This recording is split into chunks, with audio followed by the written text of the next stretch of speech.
my whole prayer has been, God, get me out of this situation so that I can also help others, on their journey that has to go through this, that's on this path as well.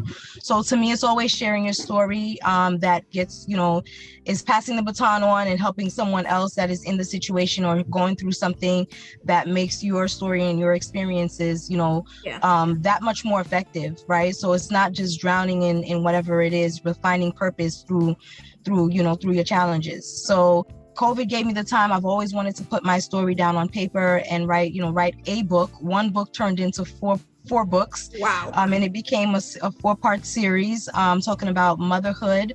Broken to Blessed, which you love, is love that title. I'm definitely going to be. Do we have to read it in sequence, or are you dropping them? No, you can really, all the books interject within each other, like they all align in some way, shape, or form. So the way that it turned out working out is, so Broken to Blessed is about my journey with the divorce, raising 3 kids, going through narcissistic abuse, domestic violence, how it all came about for me. It did not start in my marriage. It started, in earlier days in my life that I wasn't even aware of. So running from one crisis into another, which put me on the path of where I was, of being in a domestic violence situation. So I go through all of that relational trauma and just, finding yourself as a woman through those difficult challenges, how to identify them and how to evolve from such a long, lengthy process, because divorcing a narcissist in its own right is a very traumatic experience.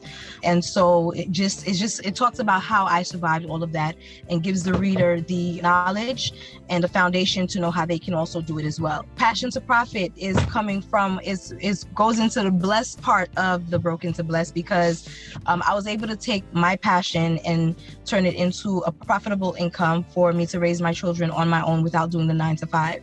I wanted to be there. It was very important for me to be there since I was the sole provider in the house. And not having any support from their father, it was very important for me to be able to raise them in a way where I had flexibility to be there for them.